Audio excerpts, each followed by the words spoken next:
Good morning all of you. RBS degree college Meja खास के online platform पे सभी छात्रों का हम हार्दिक स्वागत करते हैं और हमें ये विश्वास है कि आप लोग बहुत स्वस्थ होंगे। तो आज आइए बीएससी एजी 4 सेमेस्टर के अंतर्गत जो आपका सब्जेक्ट है introductory metrology, agrometeorology and climate change के अंतर्गत जो आपका टॉपिक है जो है वो है daily and seasonal variation of wind speed, उसके बाद साइलोंग, एंटी साइलोन, उसके बाद land breeze and sea breeze. ठीक है, इसका जो शाब्दिक अर्थ होता है कि हवा की गति, चक्रवात, प्रतिचक्रवात, भूम हवा और समुद्री हवा की दैनिक और मौसमी भिन्नता क्या है, आज इसके विषय में जो है छात्रों हम अध्ययन करेंगे जो है। ठीक है, आइए स्क्रीन पर चलते हैं। मौसम विज्ञान में हवा की गति, हवा का प्रवाह की गति एक मौलिक वायुमंडलीय मात्रा है जो हवा के उच्च से निम्न दबाव की ओर बढ़ने के कारण होता है, जो आमतौर पर तापमान में परिवर्तन के कारण होता है।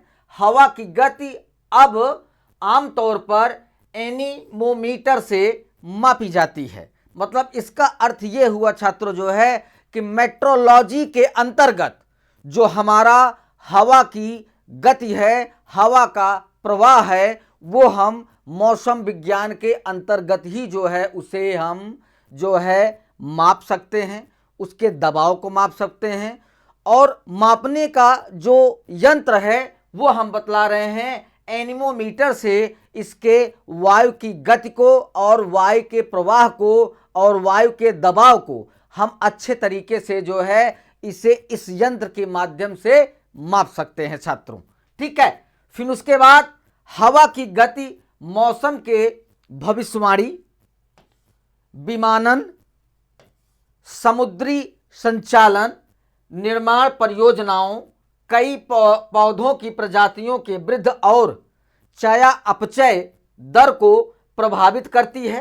पृथ्वी के घूमने के कारण हवा की दिशा आमतौर पर आइसोबार के लगभग समानांतर होता है। मतलब इसका अर्थ ये हुआ छात्रों जो है कि जो हमारी हवा है वो मौसम और तापमान के अनुसार जो है अपना परिवर्तन जो है करती रहती हैं, क्योंकि अगर हम वहाँ पे अगर हवा की गति को सही तरीके से अगर मापते हैं जो है तो हमें ये पता चलता है कि किस जगह बारिश होने वाली है, किस जगह आंधी आने वाली है, किस जगह चक्रवात उठने वाले हैं।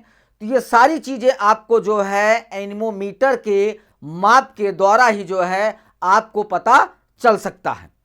मगर कहने का अर्थ ये है छात्रों जो है कि जिससे जो हवा की गति है वो भी कई चीज़ों पर जो है एक तरीके से प्रभाव अपना जो है हवा की गति और हवा का दबाव जो है डालती है। जैसे अगर देखा जाए कि पौधों की वृद्धि और विकास में भी जो है हवा की गति का अहम भूमिका होता है, क्योंकि हवा के गति के अनुसार ही जो है पौधे अपने तापमान को संतुलित बनाकर जो है अपना एक तरीके से विकास करते हैं।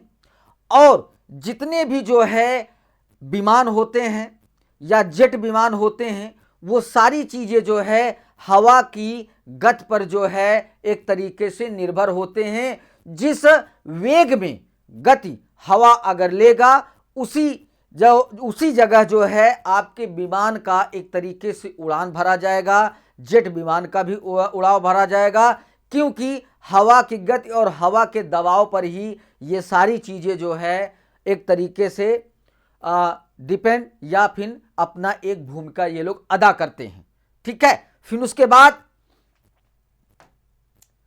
हवा की गति को प्रभावित करने वाले जो कारक होते हैं वो हम आपको बतला रहे हैं कि हवा की गति कई कारकों और स्थितियों से प्रभावित होता रहता है, जो अलग अलग पैमाने पर सूक्ष्म से स्थूल पैमाने तक काम करती हैं। मतलब छोटे से लेकर ऊंचाई या स्थूल तक जाकर ये अपना एक जो है एक तरीके से पूरा काम को अलग अलग तरीके अलग अलग पैमाने पर जो है अपने गति को वो जो है बढ़ाते हैं और घटाते हैं। ठीक है। फिर उसके बाद इनमें दबाव प्रवणता, रसबी तरंगे, जेट स्ट्रीम और स्थानीय मौसम की स्थिति भी जो है शामिल होती है छात्रों। क्योंकि अगर वहां पे दबाव अगर अच्छा नहीं बनेगा तो हवा की गति का आप सही तरीके से जो है पैमाना या पैमाइश आप नहीं कर सकते हैं या उसे माप नहीं सकते हैं आप जो है। ठीक है। फिर हवा की गति और हवा की दिशा के बीच संबंध पाया जाता है, क्योंकि हवा की गति और हवा की दिशा जो है एक दूसरे के जो है पूरक होते हैं। क्योंकि हवा जिस वेग से बहेगा उसी तरीके से जो है उसमें हवा की दिशा में परिवर्तन होगा, जो कि आगे जो है कई चीज़ों को वो प्रभावित करता है। फिर उसके बाद दबाव प्रवणता वायुमंडल में या पृथ्वी की सतह पर दो बिंदुओं के बीच वायु दबाव में अंतर का वर्णन करने वाला एक शब्द है। यह हवा की गति के लिए महत्वपूर्ण है, क्योंकि दबाव में अंतर जितना अधिक होता है, भिन्नता भी संतुलन करने के लिए हवा उतनी ही तेजी से बहती है। मतलब कहने का अर्थ यह है कि उच्च दबाव से निम्न दबाव की ओर जो है हवा का जो वेग होता है वो उच्च मतलब हाई पावर से जो है लो पावर में जो है धीरे धीरे कुछ समय के बाद जो है वो हवा की गति परिवर्तन लेती है। फिर उसके बाद रश्मि लहरें जो होती हैं वो क्षोभ मंडल में तेज हवाएं होती हैं। जो आपका निचला स्तर होता है आपके जो है एक तरीके से वायुमंडल का, वो एक तरीके से क्षोभ मंडल में ही सारी चीज़ें जो है एक अपना, चाहे वो विमान हो या जेट विमान हो या कोई जो है चीज़ पृथ्वी की परिक्रमा के अकॉर्डिंग चल रहा है, तो वो सारी चीज़ें आपके क्षोभ मंडल के स्तर पे ही छात्रों जो है संभव हो सकती हैं। ठीक है। फिर उसके बाद जो है ये वैश्विक स्तर पर संचालित होते रहते हैं और पश्चिम से पूर्व की ओर ये ज़्यादातर जो हवाओं की गति या दिशा में ज़्यादा हवा जो है अपना प्रभाव दिखाता है वो पश्चिम से पूर्व की ओर बढ़ते हैं।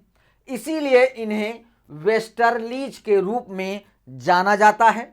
निचले क्षोभ मंडल में हम जो अनुभव करते हैं उससे रश्मि लहरें स्वयं एक अलग हवा की गति को प्रदान करते रहते हैं। स्थानीय मौसम की स्थितियां हवा की गति को प्रभावित करने में महत्वपूर्ण भूमिका निभाती हैं, क्योंकि तूफान, मानसून और चक्रवातों का निर्माण अजीब मौसम की स्थिति के कारण हवा के प्रभाव वेग को काफ़ी प्रभावित कर सकता है। क्योंकि वजह क्या है कि जो हमारे स्थानीय मौसम की स्थितियां होती हैं, जब हवाओं की गति तेज होती है तो उस समय जो हमारे मौसम की स्थिति होती है छात्रों जो है, तो वहाँ पे कई चीज़ों को वो प्रभावित करता है, जैसे तूफान आना और वहाँ का तापमान को एक तरीके से उच्च से निम्न की ओर आना और फिर मानसून और चक्रवातों में परिवर्तन होना, ये आपके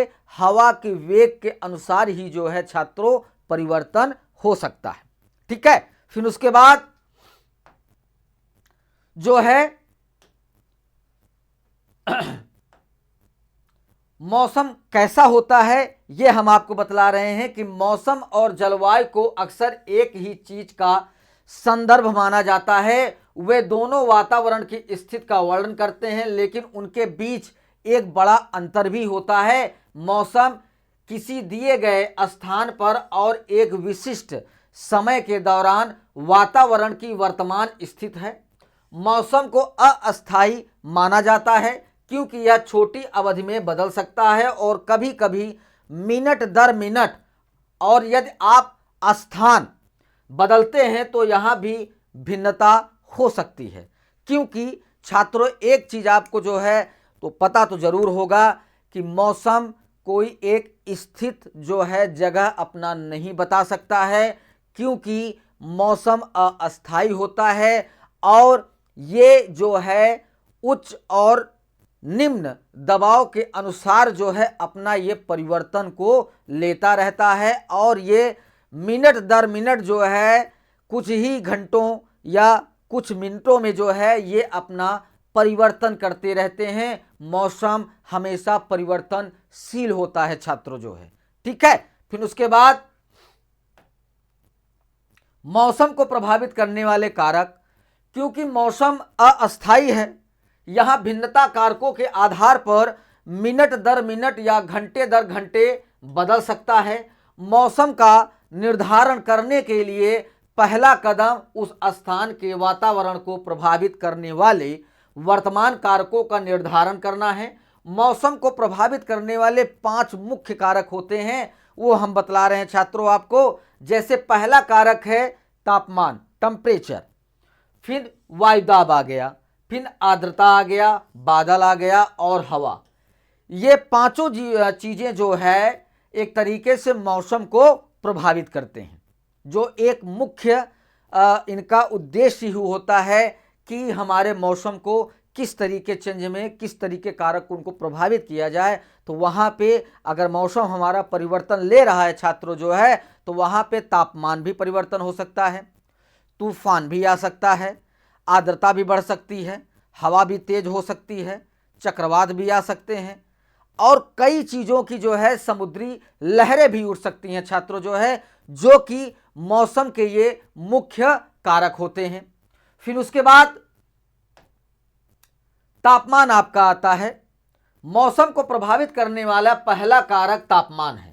तापमान किसी वस्तु के कणों के भीतर गतिज ऊर्जा का एक माप है, या कोई वस्तु कितनी गर्म या ठंडी है। उच्च गतिज ऊर्जा वाली वस्तु का मतलब है कि कण आपके तेजी से चलते हैं, जिसमें गर्मी पैदा होती है, जबकि कम गतिज ऊर्जा वाली वस्तु का मतलब है कि कण बहुत धीमी गति से चलते हैं।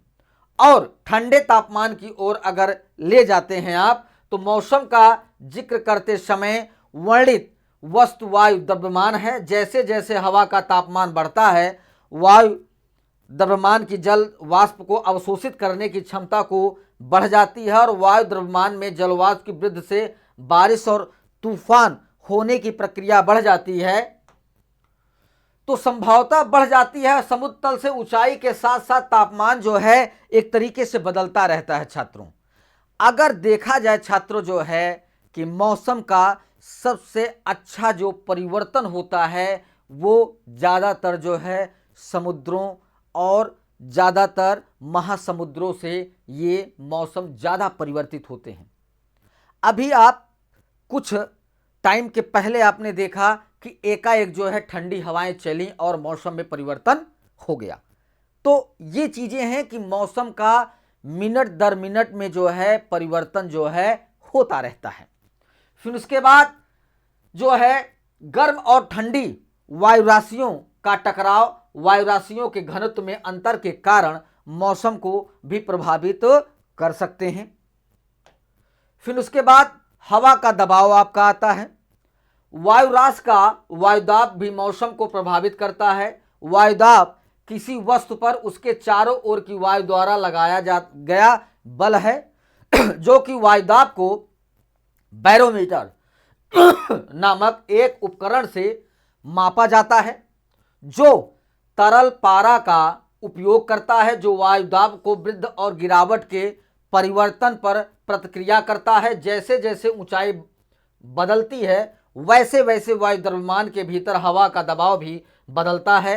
ऊंचाई जितनी अधिक होगी वायुदाब उतना ही कम होगा, जिसका अर्थ है कि वायुदाब और तापमान कम होगा। ऊंचाई के कारण हवा का दबाव बदलने से भी हवा का दबाव कम होने पर मानक कान फड़फड़ाना शुरू कर देता है।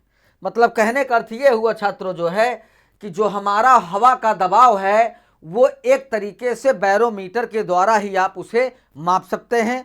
और उसमें एक चीज़ और होता है कि जैसे जैसे हवा का दबाव अगर उच्च होता है तो वहां पे जब उसका द्रव्यमान होता है वो धीरे धीरे कम होते चला जाता है, जिसके कारण से जो है आपके कानों में भड़भड़ाहट की जो है आवाज आती है छात्रों।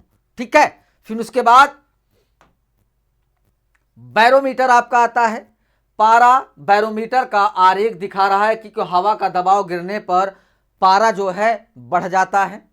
वायुराशियों दो प्रकार के होती हैं, निम्न दाब वाली वायुराशियां और उच्च दाब वाली वायुराशियां। कम दबाव वाली वायुराशियों के मूल में कम दबाव और किनारों के आसपास उच्च दबाव होता है, क्योंकि हवा उच्च दबाव से निम्न दबाव की ओर यात्रा करती है। हवा वायु द्रव्यमान के किनारों की दिशा में चलती है और केंद्र में जल वाष्प का एक स्तंभ बनाती है जो संघनित होता है और बादलों और वर्षा का निर्माण जो है करता है।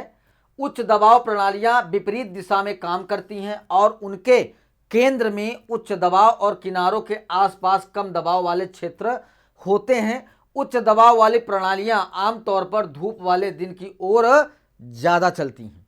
मतलब कहने का अर्थ ये है छात्रों जो है कि हमारा जो बैरोमीटर है वो एक तरीके से जो तापमान का पारा होता है आप बैरोमीटर के द्वारा अच्छे तरीके से उसे माप सकते हैं, क्योंकि उसमें कई आरेख बने होते हैं। एक स्तंभ टाइप का एक निशान चिन्ह होता है और जब ही आपके तापमान में उच्चतम होता है या निम्नतम होता है तो वो पारा जो है घटता और बढ़ता है। फिर उसके बाद वहां पे जो दबाव होता है वो कितना दबाव कम हो रहा है तो आपको बैरोमीटर के द्वारा जो है इससे आप माप सके जो है आंकड़े को आप पता कर सकते हैं। फिर उसके बाद आता है चक्रवात और प्रति चक्रवात में जो अंतर होता है वो हम आपको बतला रहे हैं कि चक्रवात विध्वंसकारी झंझावातों के आमतौर पर चक्रवात कहते हैं।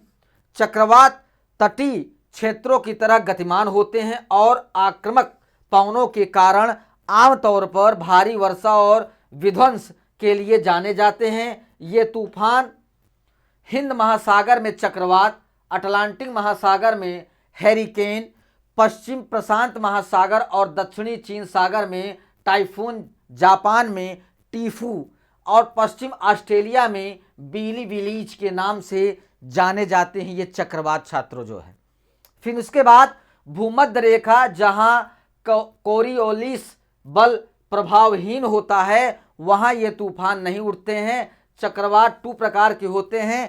पहला चक्रवात आपका उष्ण कटिबंधीय चक्रवात, ट्रॉपिकल साइक्लोनिस जो है, ऐसे झंझावट चिकनी उत्पत्ति उष्ण कटिबंधीय क्षेत्र जहां पे 23 अंश दक्षिण नॉर्थ और 23 जो है एक तरीके से दक्षिण से और ये अक्षांश की ओर जो इनका एक बीच का क्षेत्र होता है वो महासागरों में होता है। भारत में ऐसे चक्रवातों को विशेष तौर पर प्रभावित करता रहता है, क्योंकि ये जो उष्णकटिबंधीय चक्रवात है छात्रों जो है ये ज़्यादातर महासागरों से ही जो है शुरू होता है और प्रारंभ होता है। ठीक है, फिर उसके बाद शीतोष्ण कटिबंधीय चक्रवात जो है, ये चक्रवात जो है जो उष्ण कटिबंधीय चक्रवात को दूर मध्य और उच्च अक्षांशों पर 35N और 65N और 35S और 65S अक्षांशों के मध्य विकसित होते हैं। उन्हें हम बहिरूषण और शीतोष्ण कटिबंधीय चक्रवात कहते हैं। ये चक्रवात आमतौर पर विनाशकारी नहीं होते, मतलब ये चक्रवात जो है बहुत ही हल्के उठते हैं और ये कुछ दूरी पर जाके जो है ये चक्रवात जो है समाप्त हो जाते हैं और फिर हवा एक संतुलन में जो है अपना चलना स्टार्ट कर देती है, प्रारंभ कर देता है। एक चक्रवात के केंद्रीय भाग में वायुभार सबसे कम होता है। यहाँ वातावरण शांत रहता है और हवा की गति भी कम रहती है। इस भाग में मेघ नहीं पाए जाते और यहाँ तापमान अधिक रहता है। महासागरों से निरंतर होने वाले आर्द्रता की आपूर्ति से ये तूफान अधिक प्रबल होते हैं। चूंकि स्थल पर पहुंचकर आर्द्रता की आपूर्ति रुक जाती है और ये तूफान क्षीण होकर जो है समाप्त हो जाते हैं। क्योंकि जब यह चक्रवात जो है कुछ दूरियों में अपना एक जगह बना लेते हैं या दूरियां हो जाते हैं, तो वहां पे इनके अस्तित्व जो है धीरे धीरे कम हो जाता है। फिर उसके बाद आता है आपका प्रतिचक्रवात। प्रतिचक्रवात की प्रकृति तथा विशेषताएं चक्रवात के ठीक विपरीत होती है। इसके केंद्र में उच्च वायुदाब का क्षेत्र होता है, जबकि परिध की ओर निम्न वायुदाब पाया जाता है। इसके कारण हवाएं केंद्र से परिध की ओर प्रभावित होती हैं। चक्रवात में हवाएं उत्तरी गोलार्ध में घड़ी की सुई की विपरीत दिशा में तथा दक्षिणी गोलार्ध में घड़ी की सुई की दिशा में क्लॉकवाइज बहती हैं। जबकि प्रतिचक्रवात में ठंडी इसके विपरीत अर्थात उत्तरी गोलार्ध में घड़ी की सुई की दिशा में, दक्षिण गोलार्ध में घड़ी की सुई की विपरीत दिशा में चक्रवात विपरीत या साफ मौसम का द्योतक होता है। मतलब कहने का अर्थ यह है छात्रों जो है कि चक्रवात जो है एक समुद्र से अगर वो महासमुद्रों से उठता है तो उसका जो है जब वो कई दूरियों से अगर हो के गुजरता है जो है तो धीरे धीरे उसका अस्तित्व जो है कम होता चला जाता है। फिर उसके बाद आता है कि भूमि की हवा। ठीक है, स्थलीय हवा को अपतटीय हवा के रूप में जाना जाता है और यह रात और सुबह के समय और सर्दियों के शरद ऋतु के मौसम में होता है। जो भूमि की स्थलीय हवाएं होती हैं वहाँ पे जो तापमान पाया जाता है उसी के अनुसार जो है भूमि की हवा का परिवर्तन होता है। ठीक है, फिर उसके बाद स्थलीय हवाओं के कारण बादलों का निर्माण एवं विकास होता है। सरल शब्दों में भूम हवा भूमि से समुद्र की ओर हवा का प्रवाह होता है।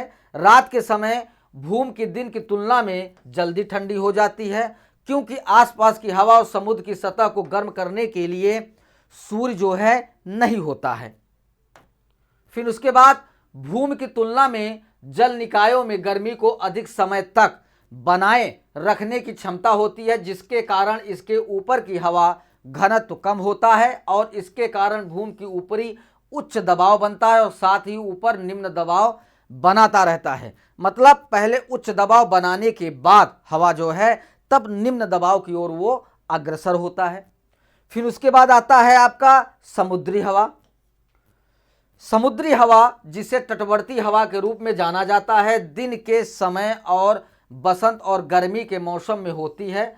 समुद्री हवा भूमि और पानी के असमान ताप के कारण उत्पन्न होती है, क्योंकि एक दिन के दौरान भूमि की सतह समुद्री सतह की तुलना में तेजी से गर्म होती है, जिसके परिणाम स्वरूप पानी की तुलना में भूमि की ऊपरी अपेक्षाकृत हीदर हवा होती है। जैसे कि हम जानते हैं कि गर्म हवा ठंडी हवा की तुलना में हल्की होती है और परिणाम स्वरूप गर्म हवा ऊपरी जो है स्तर में, और जिसका अर्थ है कि यहाँ गर्म हवा जमीन के ऊपर और यह ऊपरी उठेगी और ठंडी हवा जमीन की सतह की ओर बह रही है और ले जा रही है।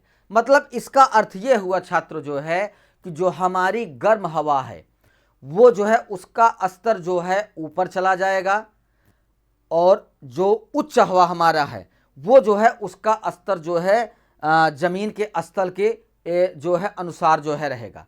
तभी जो है हमारे हवा के द्वारा जो है परिवर्तन होता रहता है, क्योंकि अगर मौसम का परिवर्तन ना हो छात्रों जो है तो आप कोई भी फसल को जो है उगा नहीं सकते हैं, क्योंकि जो भी फसलें हम उगाते हैं वो ऋतुओं के अनुसार ही उगाते हैं छात्रों। ठीक है, यहाँ पे ये टॉपिक आपका समाप्त होता है। सभी छात्रों को धन्यवाद।